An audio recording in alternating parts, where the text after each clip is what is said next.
తాకట్టులో ఉన్న బంగారం అమ్మాలనుకునే వారి ఇన్ఫర్మేషన్ ఇస్తే దాని వాల్యుయేషన్ బట్టి మీకు కమిషన్ కూడా ఇస్తుంది గోల్డ్ హబ్. నమస్తే, వెల్కమ్ టు మనం టీవీ. నేను మీ ప్రియాంకారావు. ఈ రోజు మనతో పాటు చలసాని శ్రీనివాస్ గారు ఉన్నారు, వారితో మాట్లాడదాం. నమస్కారం సార్.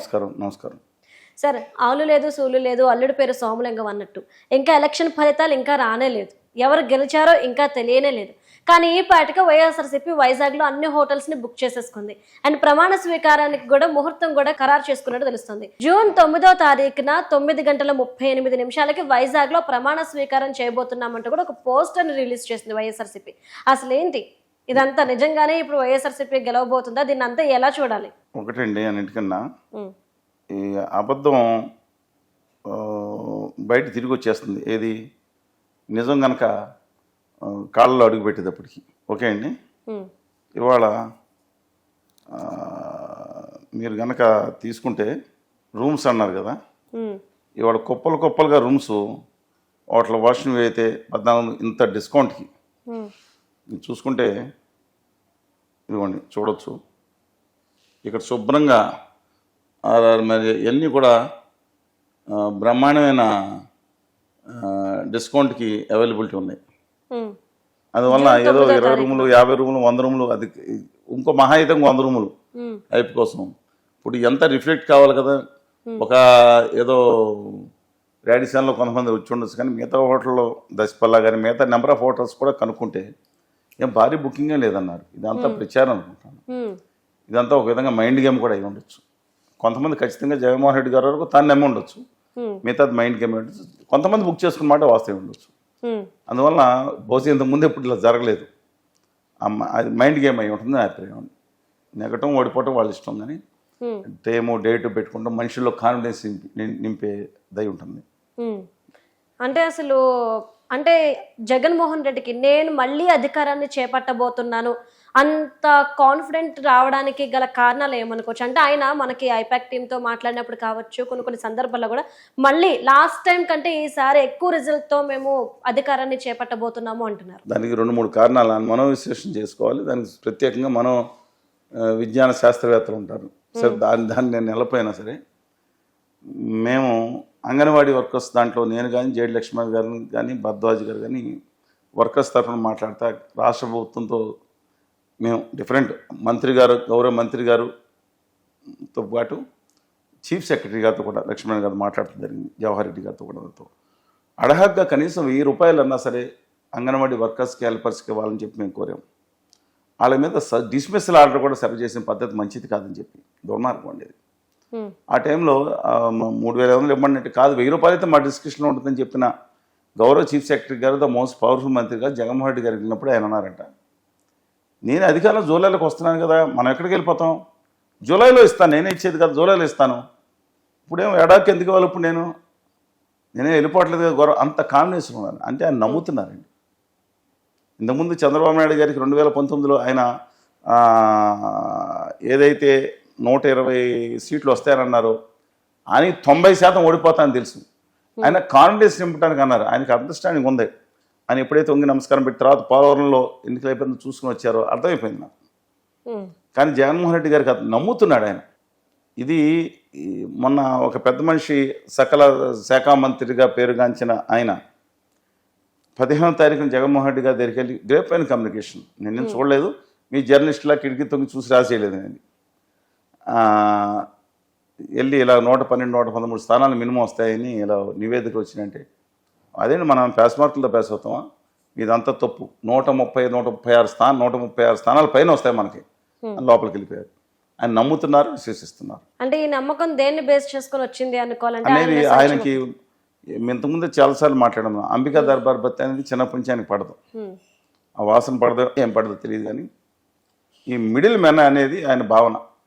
ఈ ఎమ్మెల్యేలు కూడా అదే విధంగా అనుకుంటారు. ఆయన ఎన్టీ రామారావు గారికి ఎలా లేకపోయినా ఒక భావన ఉండేది, నేను ప్రజలు, సమాజమే దేవాలయం, ప్రజలే దేవుళ్ళు అని. వాళ్ళు ఎన్టీ రామారావు గారి జయంతి సందర్భంగా ఒక మాట ఆయన గుర్తు చేసుకున్నాం. సమాజంలో ఒక గొప్ప, నేను యుగ పురుషుని చెప్పపోయినా తెలుగు నాట ఈ జాతి ప్రతిష్టని ఇముడిపించి చేసిన మహోన్నతుల్లో ఒకడు. వాళ్ళు రోజు వచ్చిందిగా చెప్పారు. ఆ తర్వాత జగన్మోహన్ రెడ్డి గారు ఏమనుకున్నారంటే, తను చేసే సంక్షేమ పథకాలు ఏవైతే ఉన్నాయో ప్రజలకు డైరెక్ట్గా ఇస్తున్నాను, అవినీతి లేకుండా చేస్తున్నాను, సంక్షేమ పథకాల వరకు వేరే. సరే, లిక్కర్ దందాలు ఇవన్నీ వేరే ఉన్నాయి, మా తర్వాత మాట్లాడదాం. Nobody can deny that. దాంట్లో ఏం జరుగుతుందో కూడా తెలియని పరిస్థితులు ఉన్నాయి. అందువలన నేను ఇచ్చాను డైరెక్ట్గా, వాళ్ళ అక్క చెల్లెళ్ళు అన్న తాతయ్యలు అవ్వలో నాకేస్తారు. ఇది బ్లంట్గా ఆయన ఒక లోపల ఉన్న నమ్మకం అని భావించాలి.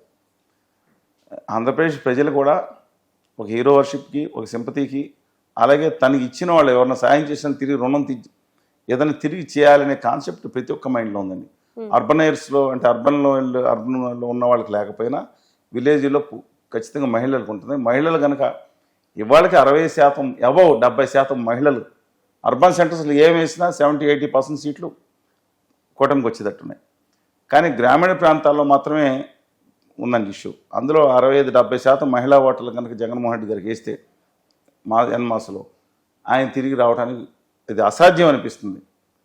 సాధ్యమయ్యే ఛాన్స్ ఉండదు. కానీ otherwise there no chance for Jaganmohan Reddy గారు టు కమ్ బ్యాక్, ఒక్క అంశం తప్ప. అందుకని ఆయన కాన్ఫిడెన్స్ లెవెల్స్ అట్లా ఉన్నాయి. దాన్ని మనం చేస్తే ఎవ్రీబడి ఓన్ ఇదండి.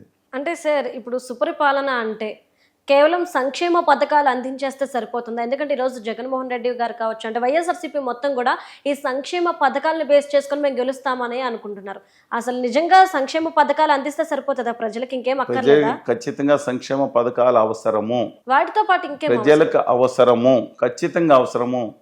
ఎఫిలియంట్ కమిటీలు ఉన్న కోట్ల లక్షల కోట్ల రూపాయలు, 13 లక్షల 24 లక్షల కోట్ల రూపాయలు రాసి పడేసి వాళ్ళు వెస్ట్ ఇండియా కంపెనీ వ్యాపారులకి వాళ్ళందరికీ 100 కోట్లు వాళ్ళు ఎగ్గొట్టేసి వాళ్ళందరూ 100,000 కోట్లు ఉంటారు. సామాన్యులకి మాత్రం ఏడు చచ్చిపోతున్నారండి కొంతమంది. ఎవరికి ఇవ్వాలి? సామాన్యులకి. ఆ పన్నులకి ఇవ్వాలి. ఆ పన్నుల కంటే అవసరం పడిన వాడికి దానికి ఖచ్చితంగా సంక్షేమం. కానీ వీళ్ళు చేసేదంటే గుత్తగా ఇచ్చేస్తున్నారు. మీకు అర్థమైంది కదా?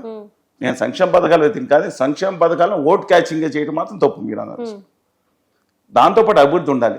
నేను అడుగుతున్నాను, ఆంధ్రప్రదేశ్లో 2014 నుంచి ఏం అభివృద్ధి కార్యక్రమాలకి ఇండస్ట్రియల్ ఇన్సెంటివ్స్కి ఎంత పెట్టారు? బడ్జెట్ తీయండి 2014 నుంచి 24 వరకు. ఇంతకుముందు గవర్నమెంట్, ఈ గవర్నమెంట్ ఎంత పెట్టారు? సంక్షేమ ఇన్సెంటివ్స్కి ఎంత ఇచ్చారు? ఎంత క్లియర్ చేశారు? రిలీజ్ అది రారు. ఇండస్ట్రియల్ ఇన్సెంటివ్స్కి యువత ఉపాధి కోసం ఎంత ఖర్చు పెట్టారు రాష్ట్ర ప్రభుత్వం? సబ్సిడీ, ఇండస్ట్రియల్ సబ్సిడీ కింద లేకపోతే యాన్సిలరీ ఇండస్ట్రీస్కి ఇచ్చిన డబ్బులు ఎంత? 2,000 కోట్ల. ఎందుకని దాని మీద దృష్టి పెట్టి వాళ్ళు తిట్టుకుంటాం, వీళ్ళు తిట్టుకుంటాం. మళ్ళీ ఇది శ్రీలంక అయిపోతుంటాం, ఆలోచి డబల్ ఇస్తానంటాం. 70,000 కోట్లు పంచిపెట్టాడు వీళ్ళు, అవి జాగీర్ అని ఒకళ్ళు అంటారు. మరి ఆ 150,000 కోట్లు వచ్చి 170,000 కోట్లు పంచిపెడతానంటున్నారు. ఎవరు జాగీర్ ఇది? జగనన్న కానుక, చంద్రన్న కానుక, ప్రధానమంత్రి కానుక. ప్రధానమంత్రి ఇచ్చాడు. వీళ్ళు ప్రధానమంత్రిగా గుజరాత్లో ఆయన నూలు వడికి అనుచిన డబ్బుల నుంచి ఇచ్చినారా? జగన్మోహన్ రెడ్డి గారు ఇచ్చారా? చంద్రబాబు నాయుడు గారు ఇచ్చారా? రాజశేఖర రెడ్డి గారు ఇచ్చారా? లేదా కేసీఆర్ గారు ఇచ్చారు? ఎక్కడికి వెళ్ళి ఇచ్చారు? ప్రజలు కట్టిన పన్నులోంచి వీళ్ళు ధర్మకర్తలు. వీళ్ళ పేర్లు వేసుకుంటాం ఏంటి? అబ్సల్యూట్లీ రాంగ్ అని నేను చెప్తున్నాను. కానీ వైఎస్ఆర్సీపీకి చెందిన ఒక ఎంపీ తానే ఒక ఇంటర్వ్యూలో ప్రత్యేకంగా చెప్పారు, మేము లక్షల ఉద్యోగాలు ఇచ్చాము ఏపీ రాష్ట్ర నిరుద్యోగులకి అనేసి అంటున్నారు. డెఫినెట్గా సత్యమే. ఎలాంటి ఉద్యోగాలు అవి? ఇప్పుడు గోను సంచులు మోసుకునే ఉద్యోగాలని ఎవరైనా హేళన చేయొచ్చు. బట్ గ్రామ సచివాలయ ఉద్యోగాలు కానీ రాష్ట్ర ప్రభుత్వ రంగంలో వచ్చిన ఉద్యోగాలు మీరు 2009 నుంచి తీయండి. గ్రూప్ 1 అనేది కిరణ్ కుమార్ రెడ్డి గారు కొంత ప్రయత్నం చేశారు. లెక్కలు తీయండి. అఫీషియల్ గవర్నమెంట్ ఆఫీస్ ఇంకా చెప్పండి వీళ్ళకెందుకు? గ్రామ సచివాలయాల ఉద్యోగాలు కదా. కానీ డిఎస్సి విషయంలో మాత్రం డిజాస్టర్గా ఫెయిల్ అయ్యారు. పెడతాను జాబ్ క్యాలెండర్ ఇవ్వడంలో ఫెయిల్ అయ్యింది ఈ గవర్నమెంట్. ఇంతకుముందు గవర్నమెంట్ కూడా కొంత ప్రయత్నం చేసి మాట వస్తాం. కానీ నెంబర్ ఆఫ్ ఉద్యోగాలు వాళ్ళు గట్టిగా ఇక్కడ వస్తాయి ఉద్యోగాలు. ప్రభుత్వ రంగంలో ఎన్ని ఉద్యోగాలు ఇవ్వగలుగుతారు? ప్రైవేట్ రంగంలో ఇవ్వాలంటే ఇండస్ట్రీలు రావాలి, సర్వీస్ సెంటర్ రావాలి, దాంతోపాటు ఇన్సెంటివ్స్ ఉండాలి. మాకు ఒక కార్యకర్మాగారం పెట్టారు, చాలా సంతోషం. ఎన్ని ఇన్సెంటివ్స్ ఇచ్చారు? ఈ రాష్ట్ర చరిత్రలో ఎన్ని ఇన్సెంటివ్ ఇచ్చారు? అయినా వచ్చింది, ఖచ్చితంగా ఆనందిస్తాం. కానీ దీనికి 4 రెట్లకు గుజరాత్కి వెళ్ళిపోయింది. కార్ల కర్మాగారాల కెపాసిటీ ఆంధ్రప్రదేశ్లో ఎంత ఉంది? 2013 నుంచి 2024 వరకు గుజరాత్లో ఎంత పెరిగింది లెక్కలేండి. తీయటానికి ఎవరికి ఓపిక లేదు. వాళ్ళు కాదని నేను ఇస్తానంటున్నా. అందువల్ల ఇక్కడేమో ఆయన హయాంలో 30-40 వేల కోట్లు అయ్యింది, పెట్టుబడులు వచ్చింది, డైరెక్ట్ ఇన్వెస్ట్మెంట్ అయింది. మా హయాంలో 70,000 కోట్లు చెప్తారు. మోడీ గారి హయాంలో దాదాపు 9,40,000 కోట్ల రూపాయలు అటు ఇటు ప్రాజెక్టులు ఇంప్లిమెంటేషన్ ఉన్న పైప్ లైన్లో రెడీగా ఇంప్లిమెంట్ అవుతున్నాయి, పైప్ లైన్లు నడుస్తున్నాయి. ఎక్కడ కొట్టిపోయారు వీళ్ళందరూ? ఒకళ్ళొకళ్ళు తిట్టుకున్న నిమగ్నమై మొత్తం ఆ వెస్ట్ ఇండియా కంపెనీకి తరలించుకుపోతుంటే మోషా గారు ఇద్దరు కలిసి ఏం చేస్తున్నారు వీళ్ళు? అందువల్ల డెఫినెట్గా నా ఉద్దేశం ప్రకారం సంక్షేమ పథకాలు ఉండాలి, దాంట్లోపాటు ఇండస్ట్రియల్ ఇన్సెంటివ్స్ ఇచ్చి ఈ రాష్ట్ర ప్రభుత్వం బాగుండాలనుకుంటే, ప్రజలు బాగుండాలని కోరుకుంటే ప్రత్యేక హోదా విభజన హామీ మీద దృష్టి పెట్టాలి. దాని పెట్టకుండా బూతుల మీద, అవతల బూతుల మీద, ఆ బూతుల కౌంటర్ల మీద దృష్టి పెట్టడం దురదృష్టకరం, దౌర్భాగ్యం. వెళ్ళి ఢిల్లీ పాఠశాల దగ్గర తలకాయలు పెట్టి ఒక్కొక్కళ్ళు 10 నిమిషాలకు అరగంట అలా ఉండిపోయి వాళ్ళ పాదాలు తెణుతున్నా తీయకుండా ఉండటం దురదృష్టకరం. తెలుగు జాతి చరిత్రలో అత్యంత అవమానకరం. Thank you so much sir. ధన్యవాదాలు.